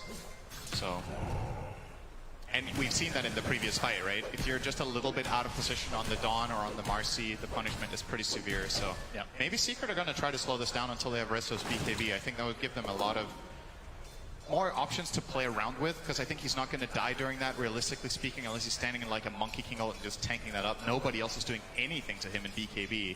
I don't think the Exorcism Ghosts are really a concern when you have Sidekick plus your ult running. True. You're easily going to out-heal that. Still about 1,000 away from finishing that, so a couple minutes at least. I mean, from LGD's side, they have a lineup that can take Roche pretty fast with the Exo, but it requires pretty big cooldown, and you will likely want to pick off beforehand. They're going to look for the set pick off. Wonder if they will try to get this as a level 12 gap for Faith Beyond to then go Roche. Tiny close to Dagger, by the way. ZQ went phase boots and has just been quietly farming in the top lane for the last 4 or 5 waves. PSG.LGD, Avalanche clips Resolution, tossed back into the Sinister Gaze, but Nisha's coming with the Solar Guardian help as well. Resolution ticking out very slowly. Looks like he will come. No, actually gets off the stun just in time with his Unleash, dispels the Urn Charge, and Jin Q looks like he's going to fall as the Crystallis double kill comes out, but finally Resolution does fall. It's a little bit of a backwards engagement, but I think Secret will be okay with this. 2 for 1. I wonder if we get that in a replay. I wonder if ZQ actually needed to go for that. Because what he did, he gave Resso something to hit with his lifesteal. Obviously, Unleash would not have been able to remove that Vessel charge. It doesn't do that anymore unless you have, I believe it's the Shard, right? Where you get the Dispel. Oh, the hell so, or sorry, not the Shard, the Scepter. So, yeah. That got a lot better for Secret than it looked like it would. And again, that counter initiation potential with the Dawn really coming into play there to find a return. So we're going to see the replay here. So look, this is a really good initiation from ZQ into the Silence. Just good execution overall. I think he ticks down to this Vessel, but now ZQ is going to walk in and give him lifesteal. And he will outlast this for so long. And the thing about this is, sure, Jin-Q just kill him in the end, right? But this means Tiny is not participating in the side fight, where that Avalanche could have made a huge difference. Resso all smiles. No, I'm not sure, but the toss, I think it was bringing him closer, but the Sinister Gaze actually stopped him. Yeah, it stopped him midair. Yeah. We're going to see a fight here. Faith Beyond doing a lot of damage, healing with the Spirit Siphon. Here comes the Wukong's command from Ame, trying to focus down Nisha. It's up the Bloodstone, but will that be enough? Spirit Siphon's still there. That's 2-0 PSG.LGD. Winning this fight, and now another Avalanche. GQ looking for a target to toss. Crystallis can't get to the low ground, though. Has to walk away the old-fashioned way. Gets off the Starbreaker. Really connects onto Ame. Silence to follow. But it looks like this is going to be the death of the position one for Secret as PSG.LGD win a big fight here in the mid-game. Huge for them. Monkey King unlocked. He gets involved with that BKB and finds the kill on the big game on the other side. The Lash has the Bloodstone and Yules, but no BKB, and does just end up getting kind of, I wouldn't even say he got chain stun, but just like a little bit here and there. It just builds up enough time for Ame to finish the job in the end with a Frost Shield slow. Does really benefit Monkey King quite a lot for these chasing sequences. And now all of a sudden, I mean, Secret just had a pretty good engaged top where they get that trade. Now 5k behind. Just look at that Wukong's command, beautifully placed. Nisha in a really awkward position in the center of it. Almost escaped, but not quite. And I feel like when the Leshrac dies, Secret's teamfight just is over, right? Like, it just falls so incredibly flat. Not just because of the way their lineup is structured, but because of how much of the net worth they're sitting on is on this hero. He just really has to be protected at all costs to get his stuff out. And that time, Nisha does get picked off and just snowballs the fight in LGD's favor, no problem. Secret smoking up to the enemy jungle. Faith Beyond. They see him far out. Yep. Maneuvers himself to the other side. Might have missed out on the vision there. No, they saw him. Resolution with a nice rebound. Here comes the Solar Guardian as well, but the Avalanche mitigating a lot of this right now. As Crystallis focusing down Jin Q for the time being, as Faith Beyond looks to be dead. Just one more right click to go. So nice pick off for Secret. Ame, next to his tier 2 tower, has to pop the BKB. Wukong's command to follow. Now there's no physical damage go through this with that BKB activated. But they can try to continue on here once the BKB ends up running out. Wise can take the brunt of the damage now from the Starbreaker. So Secret getting everything they want. Ame the only one left in this area. Looks like he does get away safely. That would have been just a disaster for PSG.LGD. But still, Secret going to be extremely happy with what happened here. That looked like a really ambitious dive, but it works out very well. I don't think LGD were remotely ready for this to happen. Like the way their DP gets jumped. I think the just snap reaction there from Jinkyu on the Tiny was really impressive. He finds the blink into a good avalanche, but did not buy enough space. No BKB yet on the DP. Couldn't get away from a lot of the damage and then gets run down by Reso. And they found, I believe they cut the trees of Ame as well. I think he took the long stun there. I believe we're going to see that potentially in the replay. So this is not a common attack angle here that Secret are going for with their lineup, right? So Jinkyu, notice that really quick blink avalanche, really good job there. But Faith Beyond, that's that Reso BKB coming into play, how much that can do. Does finish off that kill. And on the left side, yeah, Ame gets cut out of the trees there. Stunned for a really long time. Fortunately for him, has BKB ult, or he would have died too. And this could have been tragic for LGD. Now it's only bad. Most of their lead evaporating there. Yeah, pretty damn even game now as a result of that fight. Have yet to see the first Roche, by the way. I think that's probably going to be the next thing on the menu for both sides if they can get to that. Faith Beyond, he is about to pick up his BKB. That is going to be pretty massive. That's huge, and it's worth noting as well what Ame went for. I don't think we've highlighted the Mage Slayer, but obviously an amazing item against Lash, right? I think it's part of the reason that Ame doesn't die in that situation when he gets cut out of the trees. Having that magic resistance really helps, and obviously when you do hit the Lash, getting that magic damage reduction as well. But that said, Nisha popping, or rather revealing a BKB in the coming fight could become massive for Secret here. LGD in the pit. Exorcism already popped. Zayat is going to spot it. The Spike Carapace comes out, double impale. Tiny's just dead right off the bat. And now the focus is on Ame. He goes down to the post though, but no buyback for the Monkey King as Y. He's going to get chased now by Nisha in a huge fight for Secret. We'll see if they can go into the pit and get this Roche, but the toss back from Jinkyu. Avalanche is there as well. Resolution gets deleted, so maybe not with the numbers. Buyback now onto the Lich. Puppey attempting to TP out. He'll be fine. Pretty damn impressive that LGD managed to salvage that. Like, consider how that fight began. They sent in the 4 Nyx, they immediately killed the enemy carry, as well as the Lich, and it still turns out somewhat even in the end. It is big, though, that the Exorcism was expended and the BKB for Faith Beyond. Of course, that's a really crucial moment there that LGD could have converted into something big, but I guess at the very least for them with how that started, things could have gone way worse. So look at I mean, also kind of a blunder. Where's the sentry? That's true. You're playing against Nyx and you're taking Roche. This is, I would say for LGD, maybe a little bit disappointing considering the level this team usually plays at. Just a little bit cocky, really going for that without putting a sentry ward down in that area to protect them from this potential move. And I think it got placed now, so they do have it for the next Roche fight. It is ready against Zayats, but that definitely did catch them off guard there. Like, imagine that exact situation with the Sentry. I actually think they just get the Roche. Yeah, we got another toss back. This time it's onto Puppey. It's going to be canceled a bit here. That's thanks to the Starbreaker, so it's a 1-for-1 on the supports. I mean, Exo's still down for a minute. Not sure if Secret will have time to try to take advantage. As we're going to see a blink now onto Nisha. That's a dieback on GQ, by the way. That's true, a full minute. And Secret are getting insane value out of Zayats on the Nyx, just like in the first game. I think it's really... The Carapace is causing issues. You see the Tiny there wanting to go in and just gets countered very quickly. Zayat's in the right place at the right time a lot in these games. And Resolution, I believe the Basher is on the way, so that's huge. He will do a lot of damage in these fights. It gives him the possibility of preventing Monkey King from playing the game, right? Oh, wow. If you do get the right setup without Wukong's command down, Marcy can beat Monkey fight straight up. This is huge for Secret though. Don't think, I mean, do LGD even try this? Exo is up in 5. It's too late. Yeah, looks like it's too late. Awesome play call here from Secret to go for this. They know Tiny has no buyback. Oh, they're going to try to jump Faith Beyond. Frost Shield's going to keep him healthy for a little longer. Pops the BKB. Do they have the physical damage to go through? But Monkey King with the balance strike. Ame comes to play. Bash applied to Resolution now, but the rebound onto the other side of the river. He'll be fine, but Nisha looks like he wants to try to fight. Gets off the Yules. Faith Beyond now on the outskirts of this fight. That is a dead Lash, but that is just the Aegis. Exorcism still going. Zayats gets the impale onto one, but now they're going to try to turn this around onto the Monkey King. There's the Starbreaker from Chrysalis, and that is the death of Ame. 50 seconds on the deck. And PSG.LGD, they get the Aegis technically out of the hands of Secret, but it does cost them.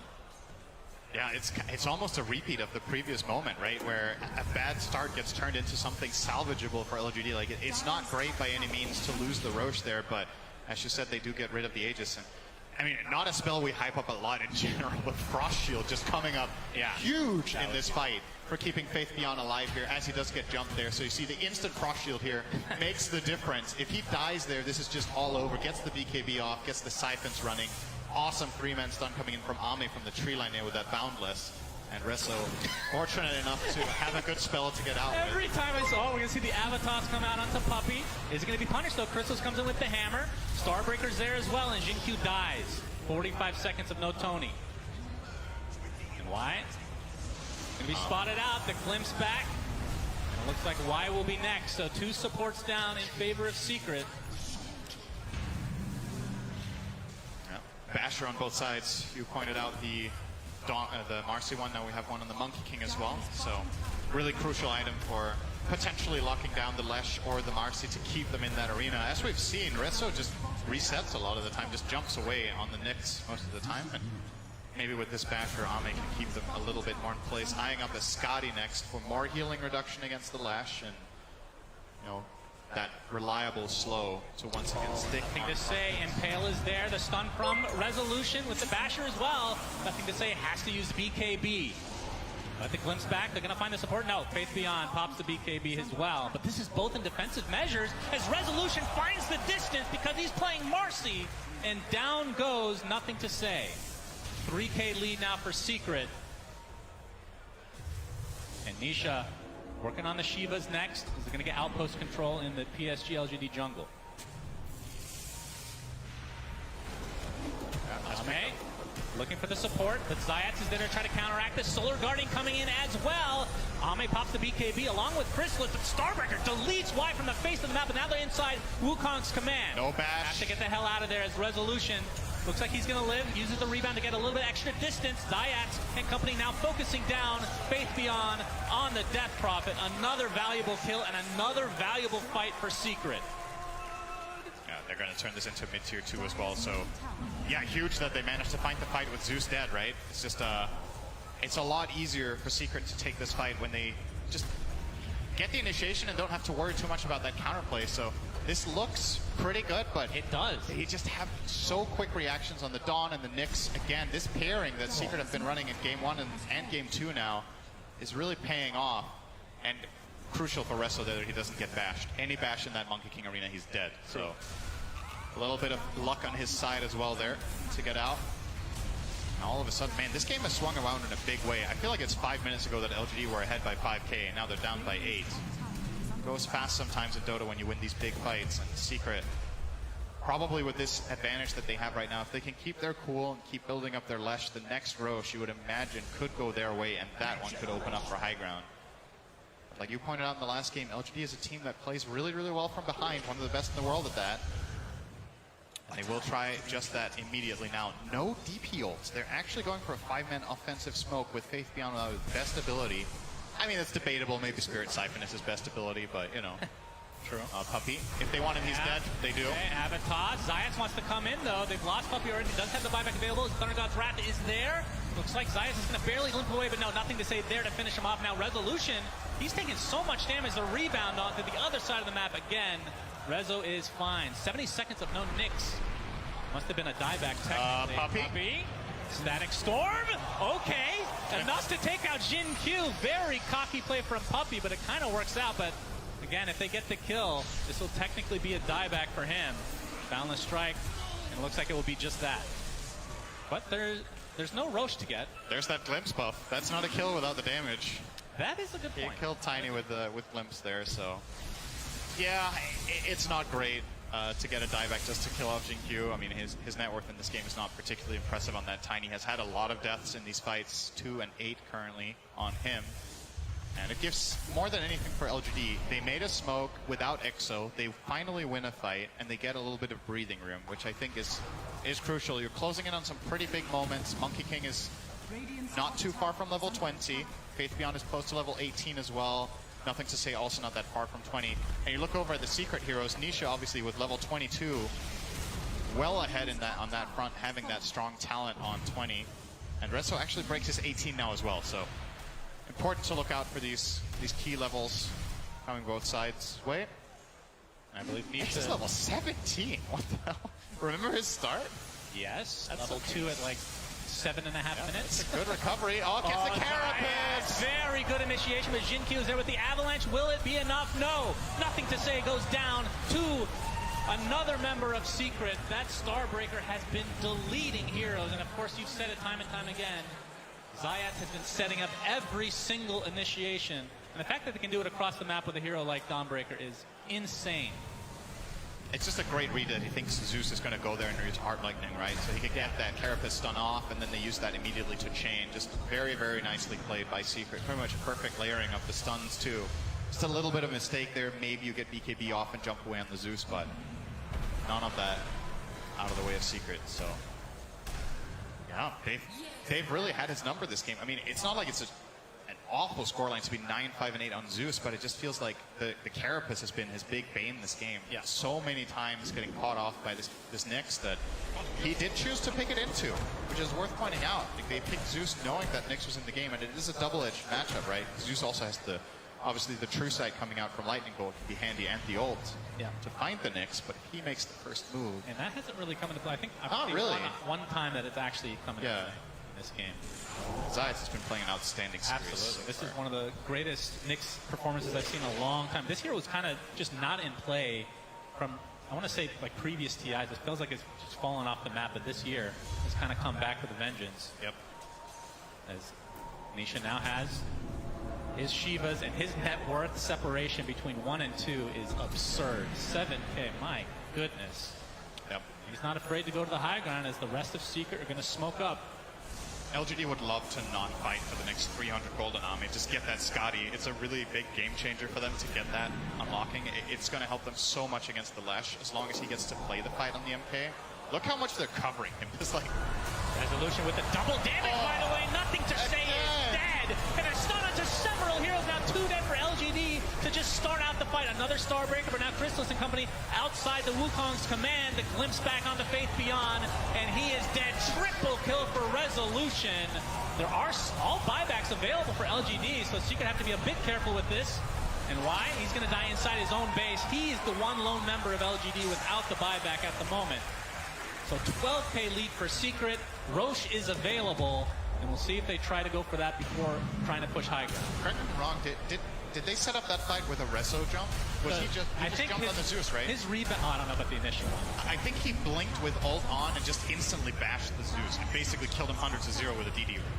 I think that's what happened, right? I was like, okay, he just disappeared on the Zeus. He has no armor. Actually, he has negative armor because he has the Nether Shawl. That's true. We're going to see the replay. Okay, this is the tail end of it. I believe it was Rezo setting it up himself that time, but either way, just it's extremely explosive, the Secret lineup, when they get the jump. You have to be so quick as LGD to counteract it with Glimmer Cape, with Frost Shield, or the hero just disappears. Yeah. One of Marcy's biggest strengths in Pro Dota is that the damage comes out so quickly that it's almost inhuman to react to it in key moments. Right there, the Zeus just didn't get to play. Nothing to say. Part of me feels like you should buy Aeon Disc here. I think going Octarine is maybe, like, it's a glass half full kind of, or glass half empty kind of approach. Like, how are you thinking about this? Is it, okay, I'm not going to get caught and I will have maximum impact, or is it, all right, I kind of have to cover my bases? It doesn't feel good to buy BKB and Disc, but I mean, look at how the fights are going, right? I think technically, if you think you're going to survive, that's considered glass half full. Yeah, but that's not really what's happening. So I think that's what I'm saying. The Octarine is a glass half full approach, but that's not what's been happening, right? So I think you have to. Why? Out. No, he's toast. We're going to see him unleash, and a couple right clicks from Resolution. Okay. Will do the job. He has a Crystallis right now, not his teammate. And he's actually pretty well into the data list, so I think just a recipe away essentially from finishing that. Obviously, buyback is going to be kind of paramount for every Secret, or every hero in this game at this stage. 17K lead now for Secret. Aegis advantage. We didn't talk about the shard, but it was taken by Nisha, which one of those weird shards, obviously very powerful, the Skeletos being, I mean, a lot of time we think about like high ground defense, but when you're going high ground yourself, it's actually not too shabby as well. Avalanche here, Wukong's command expended. Is it just for Puppey, though? Looks like it is for now, as Nisha, and he's perfectly fine to try to fight this out on the other side of the Wukong's command. Here comes a Solar Guardian as well. Faith Beyond is dead. But the toss back onto Nisha, but now the Wukong's command is down. The BKB finally activate for Ami. It's a big Boundless Strike.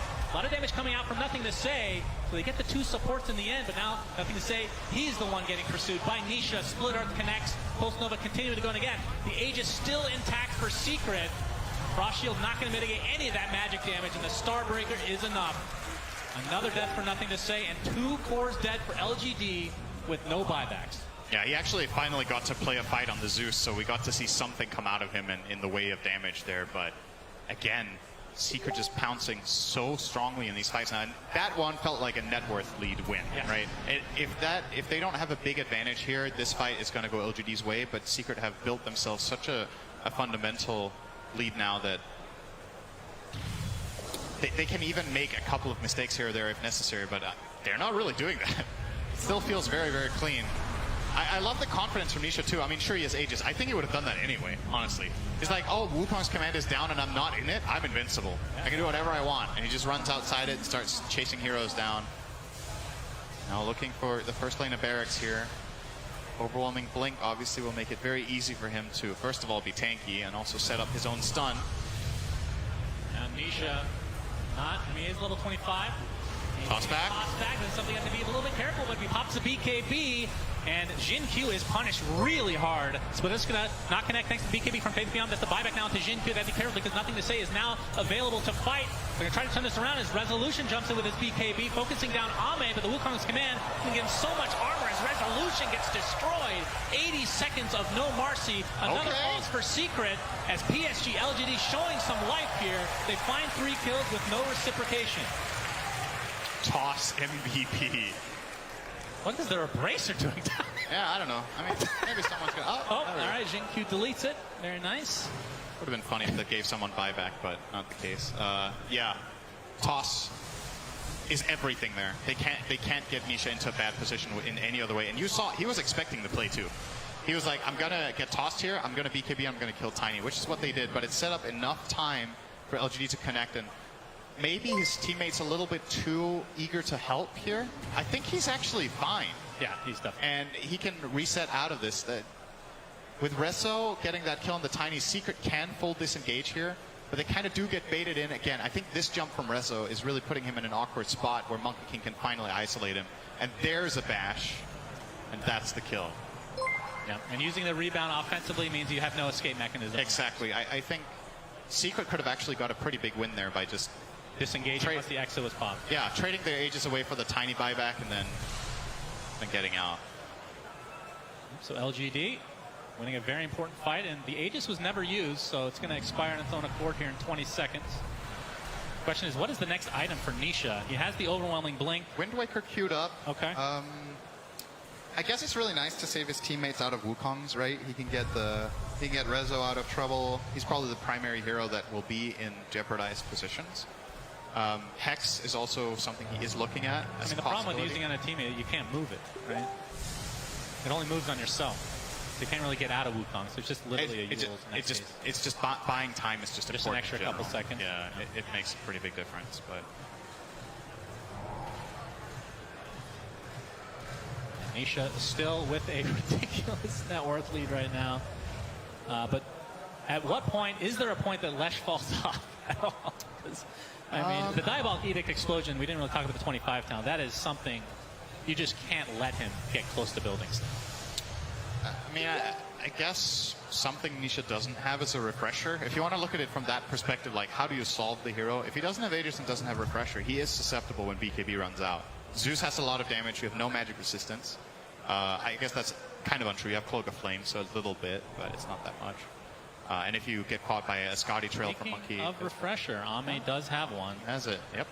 And they are smoked up. Even after the nerfs, you can easily afford this. If you go Scotty, it's something, especially we've seen Faceless Voids in the past go for as a build-up to refresh. He's going to be the one that gets popped here, but pops the BKB very early. Gets off the Slitter, trying to play around it, but the Jingu's about to proc here as well. The Wukong's command is there, and Nisha has to use the ult on himself.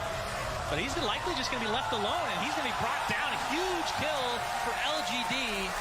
There are buybacks for both remaining members here from Secret. You really have to be on your toes against this team. Like, you have a big lead, sure, but this is the one thing that can't happen for Secret is that they find Lesh without support. Like, if anyone else is in that line of fire, it's not that bad. Like, you could have lost a Nyx there, you could have lost a Marcy, you could have lost a Disruptor, but Nisha cannot get out once he gets slowed down by that Scotty. He has no... I think that's probably why he is considering this Windbreaker, is he needs it for himself. He has to have some sort of way of repositioning and buying time and getting out. That's fair. And with the BKB expended, you see it afterwards. He's just getting chain locked until he dies. Protection just wasn't there. That's a big dent in Secret's lead. That was about 6k net worth from 2 kills in a tower. So it is still well within reach for LGD to solve this. I mean, 11k at this stage is really not that. I mean, it's literally on Nisha, right? Yeah, that's pretty much his net worth lead. So yeah, that's true.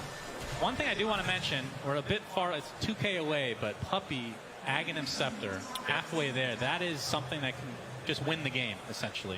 Yeah, he has some good setup, right? He has the Nyx. Oh, speaking of. Yeah, Solar Guardians there. Looks like Jin Q will die. 90 seconds of no Tiny here. Never safe pushing a side lane against these two. And a quick TP's out. Ame not going to pursue any further. They're immediately going again. It's like, oh, we get the kill, they TP back, now they smoke and look for another move. So, quick plays here from Team Secret. Lesh obviously will be able to connect here with Travels if they find a move on the side lane here bot, but nobody is showing. From LGD wisely, staying tight-knit here. It is historically and just generally the way to handle Nyx is to not split up too much, especially if he has a global presence, right? A classic combination is Nyx Invoker. You get the stun combo into Sunstrike, and that's kills. If you play tight like this with Sentry Wards, it's a lot harder for Zayas to find the impact. Very synced up on those Shivas there. Faith Beyond versus Nisha, but the BKB prevents the glimpse from being used.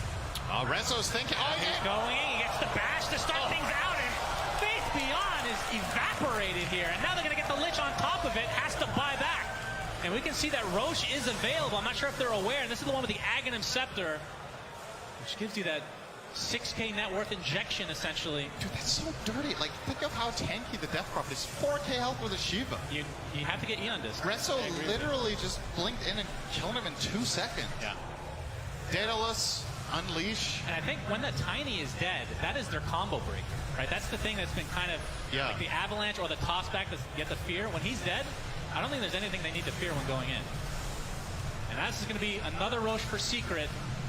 And this is going to be Nihilism, I would assume, onto Nisha. We'll see who ends up taking the Aghanim Scepter. Holding it on Nyx, okay. He's not used it, though. Puppey's 800 from finishing it the old-fashioned way. Yeah, not consumed it. I mean, I guess they're debating what to do, right? Yeah, it's actually a tough decision. Nyx's Ags is incredibly good. The question is, how much value are you going to get on Nihilism? I mean, it's really good as well. Yeah, it's not the best Nihilism game, though, right? It's good against Monkey King, but I don't know. Maybe they're just never going to use it. I wonder what the win rate is of Aghanim's Blessing unconsumed. It's got to be pretty high. Great stat, yeah, I'm sure. Get somebody working on that one. Very important. He's literally, it is inflating his net worth right now. So he's literally just walking around with higher net worth. No, game. It doesn't inflate until you consume it. Okay, he just consumed it. It did. His net worth was the same. There's no way. Yeah. I refuse to believe it. He was carrying around 6k gold. All right, he finally uses it.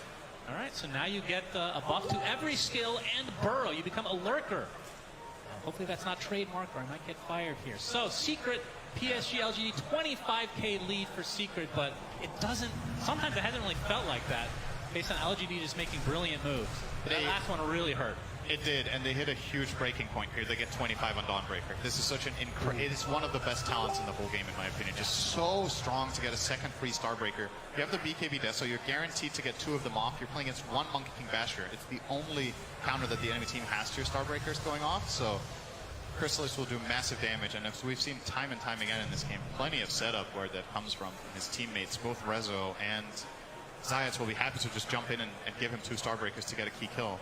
And not only that, I mean, the other side, we have Heart on Faith Beyond, very big item, but the Aghanim Scepter was officially purchased now by Puppey, so you know what muting of items. They don't have a Force Stick. And on PSG? Yeah, that feels like an oversight to not have that item, right? I know you're playing against Glimpse, but you need some sort of way of getting out of Starbreaker, of getting out of away from us. And they're going to jump in, Solar Guardian coming in at the end. It looks like Faith Beyond might drop inside the Wukong's command, and I think he's just trying to reset. Zayas is going to live thanks to the Eon Disc and just burrow his way back to full HP. The Jin Q is dead as well without buyback available. Now they just wait out the Wukongs. Oh, he got the stun He's going to go in again with Chrysalis' Starbreaker, decimating time and time again. But there's Ame's refresher, Wukong's command to follow. Chrysalis eats the cheese, tries to get force step, but not going to live through this engagement. They did find Niche, okay. Gets off the Yule, but instantly canceled. That was the neutralizer. It's actually doing work. But they got the tower, but nothing more. Well, they got a Zeus buyback too. All right, he has Wind Waker, like you said. That was the Stormcraft, so he has 2 ways to dispel. Yeah. I thought that was like a nullifier or something, just canceling it out, but just the baby Yules. And Secret continuing to pursue. Fortification is popped, and Splitters aplenty being applied. And now they know that there's no Wukong's command. Refresher already used on Ame. Did he also pop BKB? No. So he has his second BKB now. This is just not a safe push whatsoever with DP and especially Tiny respawning. I really like from Secret that they disengage here and don't try to get those barracks. I think the risk reward just isn't favoring you nearly enough. Go back, play the map, get your spells ready, get your heroes back in play, and try to find another pick outside the base and use that to get the racks instead. So, yeah. I mean, LGD, they do hold on, but it feels like it's expensive every single time. This time, getting that Zeus buyback out, he doesn't have disc, and he's still not considering it. He's eyeing up the Hex. Okay, finally, he changed his mind. So will take the defensive route here to ensure that he can at least stay alive for a moment. Faith Beyond! Uh-oh. Inside the Static Storm. Remember, he can't use any items inside of it, and he's dead. 90 seconds of no death profit. Ame trying to get some revenge, but Resolution ends up using Rebound to the other side. Only 1 inside Wukong's command right now, but 3 dead for PSG.LGD. And now Ame looks to be next. The Starbreaker is coming just for him. Specialty from Secret. He has to buy back instantly. Now Resolution with the dispose, onto nothing to say, has to pop the BKB himself, but this looks like it might be the beginning of the end for LGD in this upper bracket. Rebound not proc there, but again, Chrysalis with the Starbreaker. And this is going to be several sets of racks, if not potentially GG. Faith Beyond just disappears. It's like LGD want to access this high ground. They're like, what hero can we send in first that can possibly survive? And he should be the choice, right? You have Heart, Shiva, BKB. He dies before he gets BKB off. He literally just gets killed 100-0. Even with Lich's protection, it wasn't enough. Oh, Zyax finds Ame. This is going to be a dieback for him potentially, and it will. Double Starbreaker. GG is called, and Secret 2-0 PSG.LGD, sending them to the lower bracket, and they're going to face off against Thunder Predator. My goodness, I don't think anybody was expecting that potential matchup in the upper bracket, but wow, what a series from Secret. Yeah, my prediction so far, great. 0 out of 2 in the bracket, so that's, yeah, what a... I mean, I'm not going to say it's a shocker. I don't feel like LGD going into today was like a massive favorite, especially when you saw on the group stage. Secret's been playing some really solid Dota, but I love the strategy they brought to the table today. I think the way they combined their Nyx Dawnbreaker really stifled LGD's moves that they wanted to make, and yeah, I'm just really, really impressed with Secret today, so going to be an interesting match in the upper bracket next. Cyborg Matt, very happy. Love that guy, one of the best people in Dota for sure. But Jenkins, not so much. Let's go to him and the rest of the great panel we have over in Norway.